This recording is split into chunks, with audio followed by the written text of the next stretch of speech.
ഇപ്പം മല്ലിപ്പൊടി, മഞ്ഞൾപ്പൊടി, ഒരു സ്പൂൺ ഫുള്ളായിട്ട് മുളക് പൊടി, ഒരു സ്പൂൺ പോരാ, ഒരു 2 സ്പൂണ് ചെറുതായിട്ട് എടുക്കുന്നുണ്ട് മുളക് പൊടി. മീൻ ഇല്ലേ അപ്പം പിന്നെ പച്ചമുളകിൻ്റെ എരിവൊക്കെ ഉണ്ടാവും. പിന്നെ ഒരു പച്ചമുളകും കൂടി ഇടാം, മറ്റേ പഴുത്തതായിരുന്നല്ലോ. ഒരു പച്ചമുളക് എടുക്കട്ടെ. പിന്നെ ഇതാ മാങ്ങ,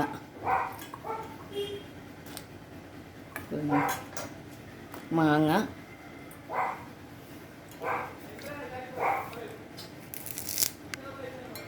ഇതാ കറിവേപ്പില ഉണ്ടോ? കറിവേപ്പില നമ്മളെ വീട്ടിലെ ഫ്രഷ് കറിവേപ്പിലയാണ്. അപ്പം പുളി വേണ്ട. ഇപ്പം ഇന്ന് കുടംപുളിയില്ല. മാങ്ങ നാട്ടിൽ നിന്ന് നല്ല മൂവാണ്ട മാങ്ങ കിട്ടി.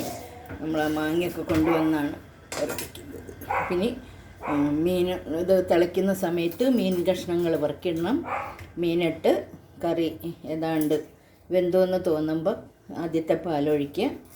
അത് തിളയ്ക്കാൻ പാടില്ല. തിള വരുമ്പോൾ അടച്ച് വയ്ക്കുക. അതിന് ശേഷം കൊച്ചുള്ളി വറവ് ഇടുക. ഇതാണ് നമ്മുടെ മീൻ കറി. അപ്പോൾ മുളക് ഇത്തിരി കുറവാണെന്ന് തോന്നുമ്പോൾ നമ്മൾ ഉള്ളി വറവിടുമ്പോൾ സ്വല്പം കാച്ചിയങ്ങ് ഒഴിക്കും. അപ്പം മീൻ കറിക്ക് നല്ലൊരു കളറും എല്ലാം കിട്ടും. പൊതുവേ നമ്മൾ മീനിന് ആവശ്യത്തിന് എരിവുണ്ട്. നമ്മൾ പച്ചമുളക് ഇട്ടിട്ടുണ്ട്, പഴുത്ത മുളക്, പിന്നെ കൂടാതെ പച്ചമുളക് ഒരെണ്ണം കീറിയിട്ടു, ഇഞ്ചി ഇട്ടു. അപ്പോൾ ഇഞ്ചി, പച്ചമുളക്, കറിവേപ്പില. ഇത് തൃശ്ശൂർ സ്റ്റൈലിൽ മീൻ കറി എന്ന് പറയും. പലയിടത്തും പല രീതിയിലാണല്ലോ മീൻ കറി വയ്ക്കുന്നത്. അപ്പം നമ്മൾ ഇടയ്ക്ക് ഇങ്ങനെ വയ്ക്കും, ഇടയ്ക്ക് പിന്നെ മല്ലിമുളകൊക്കെ വറുത്തരച്ച് തേങ്ങയും വറുത്തരച്ചിട്ടുള്ള കറി വയ്ക്കും. അതല്ലെങ്കിൽ വെറുതെ മുളക് ഇട്ടിട്ടുള്ള കറി വയ്ക്കും. അപ്പോൾ നമ്മുടെ കറി ഏതാണ്ട് തിളച്ചിട്ടുണ്ട്. തിളച്ച് വരുമ്പം നമുക്ക് മീൻ കഷ്ണങ്ങൾ പെറുക്കിടാം.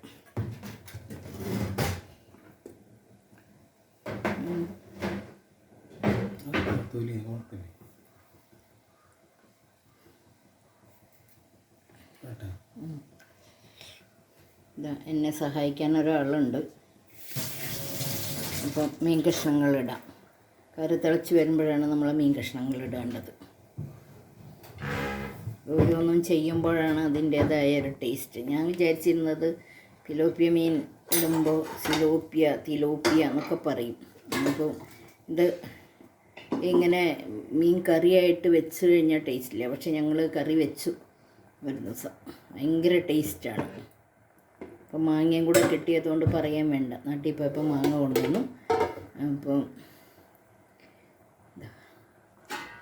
നമ്മുടെ മീൻ കറി ഒന്നും കൂടെ ഒന്ന് അടച്ച് വെച്ച് ഒന്ന് വേവട്ടെ. വെന്തതിന് ശേഷം 1 പാൽ ഒഴിക്കണം, ഉള്ളി കാച്ചി ഒഴിക്കണം.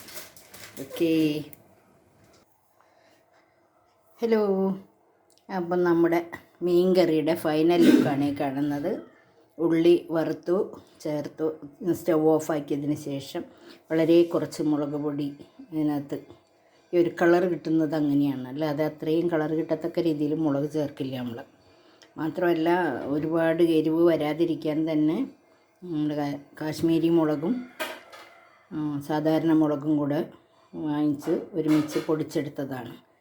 അങ്ങനെയാകുമ്പോൾ ആവശ്യത്തിന് കളറും കൊഴുപ്പും, എന്നാൽ എരിവ് അത്ര കടിഞ്ഞുണ്ടാവില്ല. ഇപ്പം നമ്മൾ പച്ചമുളകൊക്കെ ഇട്ടുള്ളത് കൊണ്ട് തന്നെ ആവശ്യത്തിന് കറിക്ക് എരിവുണ്ട്. അങ്ങനെ നമ്മുടെ സൂപ്പർ കറി റെഡിയായിരിക്കുകയാണ്. അപ്പോൾ ഇന്ന് ചപ്പാത്തിയും മീൻ കറിയാണ് രാവിലെ. ഓക്കെ കൂട്ടുകാരെ, അപ്പോൾ എല്ലാവരും സുഖമായിരിക്കുന്നു എന്ന് വിചാരിക്കുന്നു. അപ്പം നിങ്ങൾക്ക് എൻ്റെ മീൻ കറി ഇഷ്ടപ്പെട്ടെങ്കിൽ ലൈക്ക് ചെയ്യണം. പിന്നെ എന്താ പറയുക, അടുത്ത വീഡിയോയിൽ കാണും വരെ എല്ലാവർക്കും നമസ്കാരം. Thanks for watching.